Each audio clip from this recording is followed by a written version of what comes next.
Halo teman-teman semua, jadi kita hari ini akan membahas cerpen berjudul Di Atas Tanah Retak, karya Indra Tranggono yang terbit di Kompas edisi 23 Juni 2019.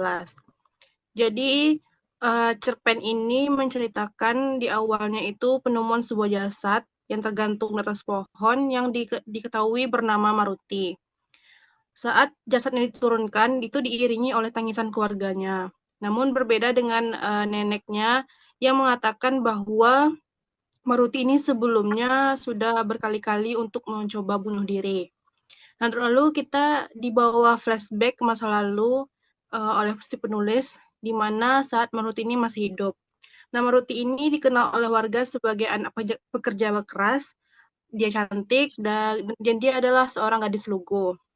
Dia tinggal di desa Selacengkar, yang di mana itu desanya sedang dilanda kemarau. Jadi mereka itu kesusahan air, sehingga harus menunggu bantuan air bersih datang dari kota. Nah, Maruti ini setelah dia lulus dari SMA, dia bekerja sebagai pegawai toko besi di dekat pasar, dan dia punya ibu. Ibunya ini bekerja sebagai rombongan tari Ledek Tayub. Setelah aku cari di internet, tari Ledek Tayub ini adalah kesenian tari tradisional pergaulan dari Jawa yang melibatkan penari perempuan disebut ledek dan penari laki-laki disebut penayub. Tradisi ini jadi hiburan rakyat, terutama pada perayaan syukuran atau kemasyarakatan. Nah, ibunya ini meminta si Maruti ini untuk menjadi ledek tayub ini di kelurahan. Nah, Maruti dan ibunya ini menghadiri acara tari tersebut, dan saat mereka menari di atas pentas, ada tokoh bernama Dargo. Dia ini dikenal warga itu sebagai pendoa atau bisa dibilang mungkin dia ustadz. Nah, dia ini tertarik kepada si Maruti ini karena paras cantiknya. Jadi setelah acara selesai, Dargo ini meminta sempat mengobrol dengan si Maruti, tapi obrolannya itu mengarah ke hal-hal yang sensitif yang membuat Maruti ini sedikit tidak nyaman. Nah, lalu kita kembali ke masa di mana si Maruti ini telah ditemukan tewas. Warga sekitar itu menduga bahwa kematian si Maruti ini disebabkan oleh bencana palung gantung atau bola api. Ini itu kepercayaan orang Jawa, dan itu berbeda halnya dengan neneknya. Neneknya itu bilang kalau sebenarnya si Maruti ini dibunuh oleh sosok raksasa berwajah api, di mana raksasa ini muncul dalam mimpinya si Maruti. Jadi setiap kali Maruti ini terlihat ketakutan setelah bermimpi tentang raksasa itu, neneknya itu menolong cucunya ini dengan mengibas-ngibaskan keris ke langit-langit kamarnya si Maruti. Nah, terus setelah itu ada bagian ceritanya itu yang mengatakan bahwa si Maruti ini didatangi oleh sosok hitam. Ternyata itu si Dargo yang menindih tubuhnya si Maruti lalu melakukan hal yang tidak senonoh kepada Maruti. Hingga Maruti ini hamil dan dia menemui si Dargo untuk minta pertanggungjawaban. Namun responnya si Dargo ini seolah dia tuh nggak peduli gitu. Jadi mungkin karena si Dargo ini takut perbuatan dia ke si Maruti ini, jadi dia menyuruh 4 kaki tangannya untuk membunuh si Maruti gitu. Nah, 4 sosok pria itu membunuh si Maruti lalu menggantung jasadnya itu di sebuah pohon yang di mana di awal cerita itulah warga mulai menemukan jasad si Maruti tergantung bunuh diri. Jadi seolah-olah 4 laki-laki itu mau warga itu melihat si Maruti ini bunuh diri secara sadar gitu. Nah, jadi pertanyaan aku sekarang ini, setelah aku menceritakan ulang kembali cerpennya, ada nggak hal-hal menarik yang kalian temukan dari cerpen ini?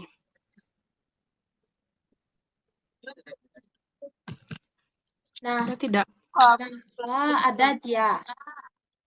Apa? Hal menarik dari cerpen ini tuh Nafa tertarik dengan judul yang cerpennya judulnya Di Atas Tanah Retak.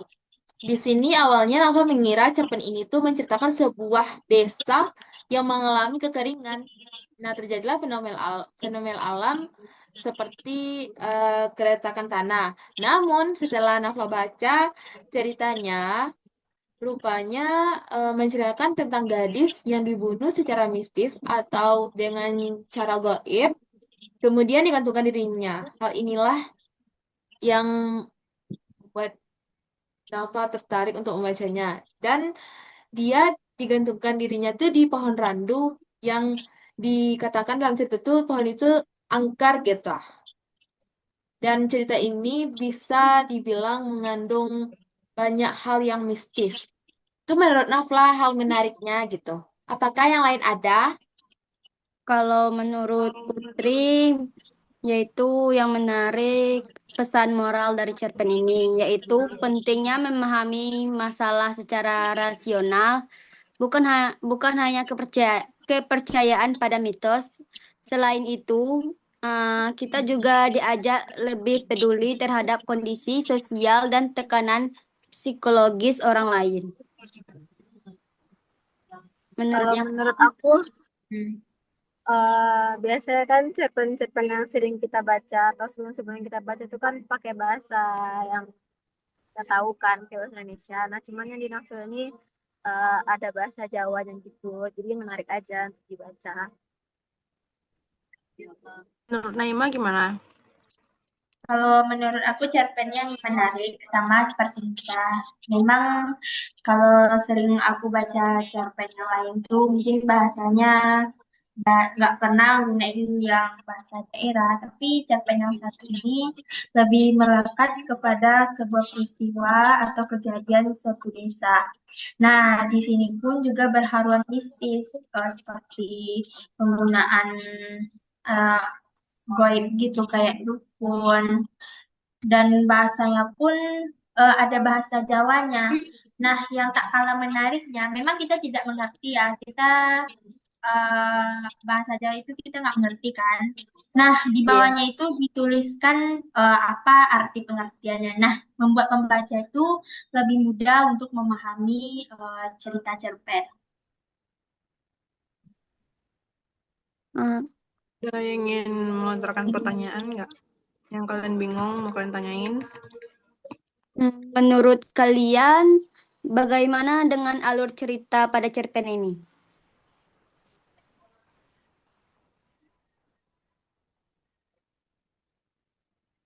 Ada pendapat kalian gimana?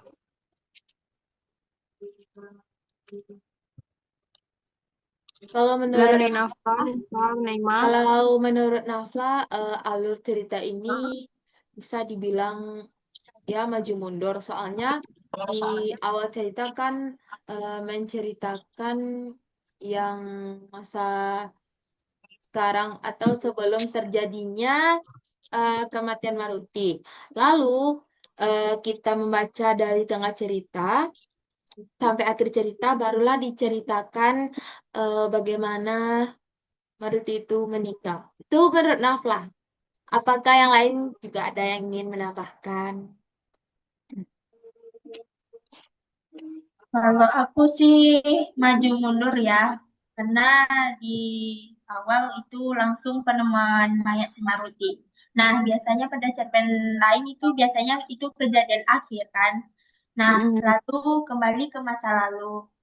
Itu disebut mundur.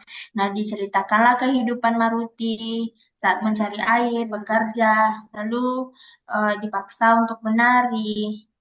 Nah, setelah itu maju lagi eh, ceritanya, di mana ceritanya bergerak peristiwa yang dialami si Maruti, lalu konfliknya dengan Dargo, hingga tragedi. Nah, kalau teman-teman yang lain gimana nih? Menurut kalian alur ceritanya? sama sih, soalnya emang di cerpen itu diceritakan kan alurnya maju dulu, terus baru kita diajak flashback ke masa lalunya si Maruti. Setelah itu kita alurnya maju lagi. Kalau cerpen-cerpen sebelumnya kan kita kan bacanya tuh alurnya maju terus kan, nggak ada Ya. maju mundur gitu. Ya. Menurut kalian, cerpen ini abstrak apa konkret? Kalau menurut pribadi Naima itu konkret ya, karena ada nama desanya, yaitu Desa Selah Cengkar. Tapi kan kalau konkret itu kan nyata dia ada. Kalau desa Selah Cengkar ini Naima katakan konkret, kenapa? Desa Selah Cengkar Karena emang ada di nyata. belum Naima telusuri sih di Google itu desanya emang ada atau enggak. Tapi karena dituliskan nama desa, mungkin saja ceritanya itu konkret gitu. Karena ada penamaan desa. Nah, dari bahasanya pun kita juga tahu kan, kalau ini bahasa orang Jawa. Kalau menurut aku dia dikatakan abstrak atau konkret. Jawaban aku konkret karena di sini di cerpen itu kan ada kata ibu ini menyuruh untuk si Maruti ini menjadi ledek tayub. Nah, setelah aku mencari di internet tentang ledek tayub itu tuh tari tradisional dari Jawa. Jadi ini kayak apa namanya?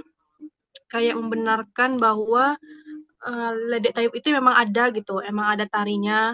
Terus tentang pulung gantung itu juga kepercayaan orang Jawa gitu.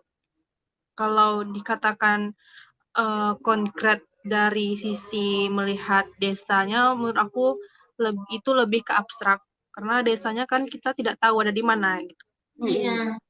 Tidak dijelaskan di bagian mana, ada sih. Berarti Di ini mana bisa letak dikatakan desa abstrak juga ya. Cengkar gitu. Ya. Kalau Iya. misalkan dia konkret, pasti dijelaskan di Jawa Tengah, desanya ini. Ya. Heeh. Ya juga sih. Heeh. Kenapa mau tanya nih, Ya, boleh. kira-kira di dalam cerpen ini penokohannya tuh apakah ada keterkaitan dengan fisik ataupun psikis? Boleh Kalau diulang? Kan tadi nak, pertanyaannya tuh kayak ini, di dalam cerpen ini apakah penokohannya ada keterkaitan dengan kondisi fisik, psikis? Jika ada, tolong jelaskan yang bagian mananya gitu. terkaitannya. Keterkaitan latar sama itu penokohan dari Ya. fisik sama psikis. Ya, Ada yang mau menjawab tidak? saya mau menjawab. Psikis.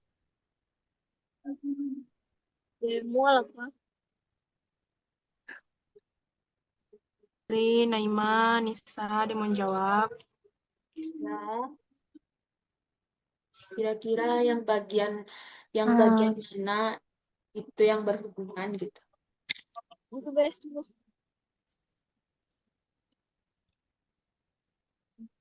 Kalau menurut Putri secara fisik, tokoh Maruti itu menggambarkan secara gadis desa yang hidup dalam kondisi sederhana dan serba kekurangan. Itu secara fisik. Kalau menurut Naiman, dari sifatnya, contohnya dari Marti, dia penurut, pendiam, di mana dalam bukti kutipan cerpennya itu tertulis Maruti masih diam tak membantah. Nah, ini adalah contoh sifat si Maruti ke ibunya, bahwasanya dia tidak membantah, namun dia menurut kepada ibunya. Kalau menurut aku sih ya, keterkaitan antara latar dengan kondisi fisiknya si Maruti ini tuh, latarnya kan ini di desa kan. Jadi kalau desa itu identik dengan apa namanya? Dengan wanita-wanita yang masih polos, yang masih cantik gitu kan. Nah, Gadis itu desa. ini tuh sesuai juga dengan kondisi fisiknya si Maruti, karena kan dia digambarkan sebagai wanita yang cantik, dia lugu. Jadi itu aja sih keterkaitannya. Menurut kalian, bagaimana latar itu mempengaruhi alur cerita? Latar mempengaruhi alur cerita. Mempengaruhi latar mempengaruhi alur cerita dari cerpen di atas tanah retak ini.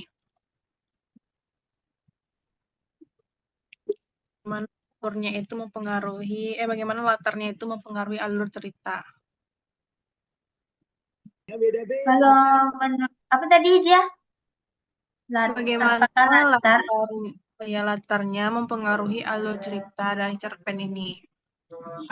Tentu mempengaruhi ya. Kalau misalkan latarnya di perkotaan, mungkin tidak ada kekeringan. Iya. Nah, karena latarnya di desa, makanya si Maruti ini sering apa namanya mencari mata air. Karena kalau di perkotaan susah untuk mencari mata air. Desa, Nah, bisa kan? ya. Bentar. Jadi Sudah maksudnya itu. emang itu kalau kalau latarnya di desa kan si Maruti ini susah payah mencari mata air. Kalau Mm-mm. kalau latarnya di kota kan alurnya beda lagi tuh. Kayak kalau si Maruti ini tinggal di kota pasti dia nggak akan susah payah nyari air kan. Terus nggak Mm-mm. nunggu-nunggu bantuan air datang, Iya. gitu kan? Biasanya Ya. kalau di perkotaan tuh lebih cepat datang air. Apapun itu disediain biasanya. Kalau di kota. Dari segi apa lagi ya? Kalau menurut Nafla, tadi kan kata dia berarti lah hubungan latar dengan alur. Oke, kalau menurut Nafla, kalau dihubungkan dengan latar suasana sama alurnya tuh, di sini kalau suasananya tuh di tengah-tengah cerita tuh kayak mencerkam. Maksud mencerkam tuh kayak kematian Maruti ini tuh bisa disebabkan dengan cahaya merah tadi yang sampai di rumahnya. Nah, bisa jadi itu tuh yang sewaktu Maruti tidur dan dia langsung disekap dengan sosok wajah hitam dan ditutupi dengan kain putih. Kan di situ alurnya tuh mundur. Menurut kalian, cerpen ini menggunakan sudut pandang orang keberapa? Sudut orang ketiga. Kalau Sudut orang? kalau menurut aku sudut pandang orang ketiga karena penggunaan kata ia seperti Maruti dan mereka. Nah, di mana dalam kutipannya Maruti ini tumbuh menjadi gadis yang lugu. Ia harus berjalan berkilo-kilometer untuk mencari air. Menurut Najiyah, Sudut pandang orang ketiga karena itu sudut pandangnya dari penulisnya sendiri. Ya, sama. Menurut Nafla pun juga sudut pandang orang ketiga. Karena di sana penulis yang bercerita gitu. Yang tokoh Maruti dan yang lainnya tuh di, baru digambarkan dengan perasaan yang mendalam. menurut Nisa, Kalau menurut aku, dalam cerita itu menggunakan sudut pandang orang ketiga juga. Kenapa? Ya karena dalam cerita itu kan dia menggunakan kata mereka, dia, tuh. Najia, apakah bisa diulangi yang pertanyaan apakah latar itu ada hubungannya dengan alur gitu? Coba ulangi Najia. Ya, bagaimana latar itu mempengaruhi alur cerita dari cerpen di atas tanah retak? Kalau Bagaimana menurut alurnya Nema itu sih mempengaruhi? berpengaruh latar. Kenapa itu bisa Kan latarnya itu di sebuah pedesaan. Berarti kalau yang perdesaan berarti itu latarnya tempat ya? Ya, kalau semisalkan Hmm. di kota, belum tentu ada lagi tarian-tarian tayub tuh. Kebanyakan kalau orang kota itu jarang untuk mengadakan acara-acara seperti itu. Lalu, Tradisional lah sih. ya, Ibaratnya kalau tuh misal, tarinya tuh tradisional. Mm-mm. Kalau misalkan orang kota pun juga tidak mempercayai hal-hal yang seperti misalkan ada cahaya merah datang ke Makhluk rumahnya. gaib. Nggak ada, iya, kebanyakan itu orang kota nggak percaya. Yang percaya itu paling orang pedesaan mempercayai Ya. hal-hal gaib seperti itu. Nah, kalau semisalkan latarnya nggak di situ, mungkin jalan ceritanya juga berbeda. Nah, Ini kalau Naima mau jawab berarti ya. ya apa ya menjawabnya. Kalau Paham nggak, Nak? Nafa sendiri pun menurut apa Nafa kaitkan dengan latar suasana sih, karena di sini suasananya tuh mencekam karena berhubungan dengan alurnya yang menjelaskan konflik, sehingga pembaca merasakan penderitaan tokoh. Seperti yang kita tahu, si Dargo ini kan orang yang sakti, yang punya kekuatan luar biasa. Sehingga bisa jadi tuh dia yang menjatuhkan cahaya merah ini ke rumah pemukiman warga di sana. Nah, yang mana itu tepat jatuhnya dekat rumah Maruti. Barulah Mm-mm. yang kata si nenek Maruti itu, Maruti kan sering didatangi raksasa berwajah api yang seakan-akan membuat Maruti itu takut dan langsung menyetubuhi Maruti. Nah, jadi sewaktu Maruti tidur itulah dia langsung disekap dengan wajah sosok hitam itu dan ditutupi wajahnya dengan kain putih. Kalau menurut Nafa gitu yang berhubungan dengan Mm-mm. alurnya. Kalau menurut Nisa dan Tapi Puput dan Naima, sama sih. Kalau kan Nafla kan menjelaskan seperti itu tadi ya, berdasarkan apa latar suasana mempengaruhi alur cerita berdasarkan yang dicerpen kan. ya, Ya. Ya. Terus misalnya apa namanya? Kalau misalnya latar suasana tidak seperti yang dicerpen, bagaimana alur ceritanya itu tuh? Jadi kalau tolong ulang ya. Kalau semisalkan Jadi latarnya tadi tidak di Nafla situ kan. menjawab, tadi Nafla kan menjawab, katanya dia membandingkan latar suasana itu hmm, mempengaruhi alur cerita. Jadi pertanyaanku itu, kan dia cuma menjawab tadi itu dari alur cerita yang udah ada di cerpen tuh, kayak si Dargo ini kayak apa, suasananya itu mencekam gitu kan. Alur hmm, ceritanya itu tuh dia ada bola api, terus Hmm. akhirnya si Marut ini si Nafla menduga kalau bola api itu dari si Dargo itu kan. Ya, itu intinya kan. Ya. Nah, kalau semisalnya latar suasananya tidak seperti tadi itu, bagaimana alur ceritanya gitu? Kalau latar suasananya nggak kayak tadi gitu. Gimana Kalau alur latar alur cerita dari cerpen ini?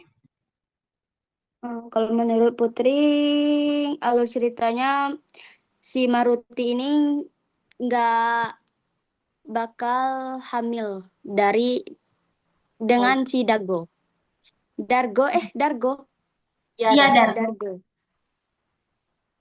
Iya, karena kan Karena kalau misalkan tadi kan Nafa hubungkan dengan yang dalam cerita. Mm-mm.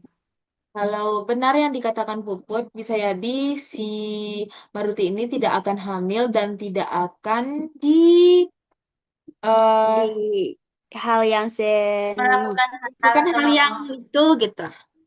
Mm-mm. Mm-mm. nggak ada yang mau tanyakan lagi kalian? Ah, silakan Kak. Kalau dari penokohan, apakah juga mempengaruhi alur?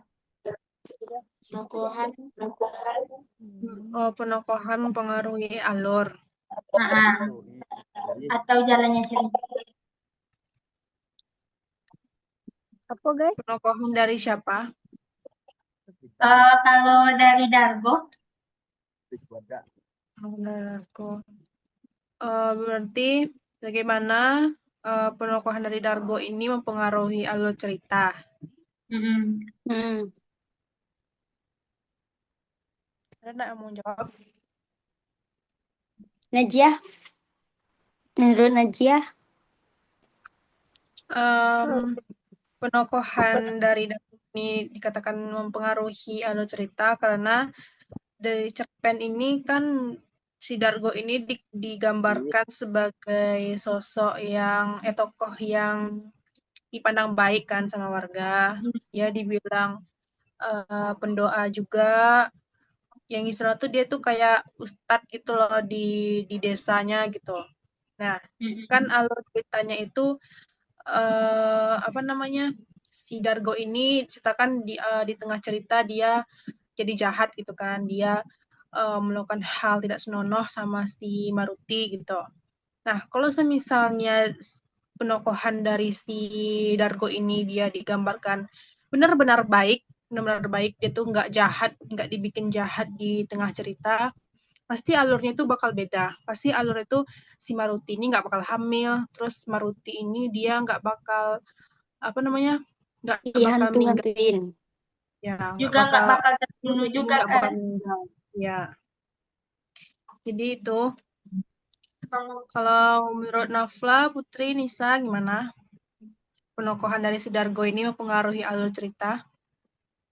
Kalau menurut Nafla, iya mempengaruhi karena kan di eh, awalannya Nafla mengira memang si Dargo ini orang baik karena dia tuh yang Nafla bayangkan kayak ustadz, dia pakai peci, Mm-mm. orang terpandang, orang yang disegani, habis itu dia bertasbih, ternyata dia itu bisa Nafla bilang kayak dukun gitu yang Diam-diam dia mempunyai wajah mempunyai buruk. kekuatan goib dan mempunyai niat yang buruk terhadap si Maruti ini. Kalau Pendapatku pun semisalkan sama dengan Nafla. Aku juga di awal cerita Dargo tuh diceritakan dalam cerita tuh dia baik bertasbih, tapi di akhir cerita dia ternyata Ya, gitu. orang yang licik. Hmm. makanya orang itu nggak mau mengetahui ya. Makanya masyarakat juga nggak tahu si Dargo ini. Karena orang takut sama dia. Dia juga disegani. Lagipun dia juga punya anak. Disegani di desa itu kan Mm-mm. Maka orang tuh nggak pernah akan tahu siapa yang yang jadi ulah dari hal-hal yang tidak diinginkan ini. Mm-mm. Menurut kalian cerpen ini menggunakan gaya bahasa apa? Gaya bahasa. Gaya bahasa. Ya.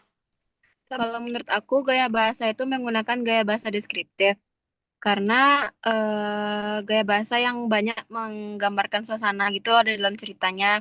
Terus keadaan secara jelas sehingga pas kita baca cerpen tuh mah kita juga bisa membayangkan kondisi yang dalam cerita tuh. Itu kalau menurut aku ya. Menurut Yang yang lain lain, ada mungkin pendapat yang lain? Cerpen ini juga banyak menggunakan majas, enggak sih? Majas. Aja sih yang seperti apa tuh Kak? Apakah Kan personifikasi, hiperbola, atau yang lain? ya kan dari segi bahasanya kan kita tahu tuh. Mana ya, Kak? Dari segi bahasanya, tunggu bentar ya, ada tadi aku catat. kalau menurut aku juga menggunakan bahasa simbolis karena dari kata kekeringan, desa, Ah, dan mitos menjadi simbol kondisi sosial masyarakat di sana. ada nggak majas lain selain yang dibilang Puput tadi? Menurut kalian konflik dari cerpen ini apa?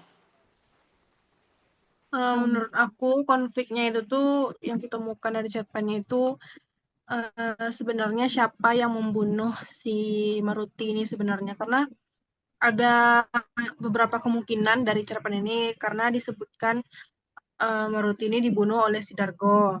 Terus neneknya menyebutkan si Maruti ini dibunuh oleh raksasa yang menghantui si Maruti dalam mimpinya gitu. Terus warga juga menduga kematiannya si Maruti api tersebut. Jadi aku kayak masih belum menemukan faktanya gitu. Kayak itu penuh misteri gitu loh. Ngelalen Oh, gimana? kalau aku ya, Kalau ada ketemu dalam cerpennya itu, seperti biasanya, Mbak Ruti ini tidur sendiri di kamar. Mendadak tubuhnya disekap sosok hitam, wajahnya dibebat kain. Mbak Ruti kaget langsung terbangun. Namun, tubuh sosok itu telah menindih tubuh Maruti. Nah, Maruti ini melawan, tetapi tenaga Maruti terlalu lemah. Nah, sosok itu dengan paksa melucuti pakaian Maruti, lalu menerkamnya serupa serigala, menerkam kijang lemah. Ketika serigala itu merasa puas, Maruti ini membuka paksa kain yang membebat wajah sosok itu. Nah, Maruti ini kaget, lalu ia pun menjerit, "Dargo bajingan kowe," katanya. Nah, setelah si Maruti ini dilakukan, Terus, Allah ini. Naima. Kak Naima yang ringan ya. sama si Dargo ini, barulah si Dargo. Nah, kalau menurut kalian apakah itu si Dargo atau enggak? Kalau menurut Naima itu Dargo yang melakukannya. kalau menurut aku Kalau juga gimana? si Dargo itu Kenapa? karena kan si Dargo tuh kan sempat melakukan hal yang tidak senonoh sama si Maruti ini kan. Nah, Nah, ya. jadi kan di dalam cerita tuh kan setelah si Dargo tuh melakukan hal tersebut, terus ada 4 orang laki-laki yang masuk ke kamar si Maruti itu kan. Kalau menurut aku bisa jadi itu orang suruhan si Dargo ini supaya si Maruti itu tidak koar-koar gitu kalau si Dargo tuh telah ngelakuin hal kayak gitu ke si Maruti itu. Makanya si Dargo nyuruh orang tuh. Jadi si Dargo tuh seolah-olah bikin cerita si Maruti itu meninggal gantung diri itu karena bola api itu. Nah, kalau menurut Putri gimana? Kalau menurut Putri, konfliknya itu ya siapa yang membunuh Maruti itu. Maruti. Ya, kalau pandangan Nafla dari cerpen ini memang benar yang dikatakan oleh Nisa dan Kak Nima tadi. Bisa jadi yang membunuh Maruti itu si Dargo karena kan rata-rata eh, di karena rata-rata orang Jawa itu kan percaya dengan hal-hal yang mistis. Dan di sana di awal cerita dia kaitkan dengan peristiwa yang bagian pohon randu yang terkenal angker itu. Nafla membacanya waktu itu. Bisa, Jadi jadi menurut Nafla pembunuhnya itu si Dargo. iya. Karena kan yang seperti kita tahu dan kita baca, dia Dargo ini kan bisa dibilang orang yang sakti, orang yang mempunyai kekuatan goib. Kan cerpen ini tuh bisa mengarah ke mistisan gitu. Nah, Kalau menurut Nafla gitu. Tapi kalau menurut Najia gimana? Sama sih kayak si Nisa. Kalau aku menduga bahwa kalau si siapa namanya si raksasa Tidak. berwajah Oh, itu adalah jelmaannya si Dargo sendiri. Jadi itu datang ke ini tuh menurut aku pribadi ya. Jadi si Dargo ini masuk ke dalam mimpinya si Maruti itu sebagai raksasa berwajah api gitu. Nah, terus karena kan si Dargo ini apa namanya tuh, bisa dibilang mungkin dia punya ilmu gitu, punya ilmu kayak dukun gitu.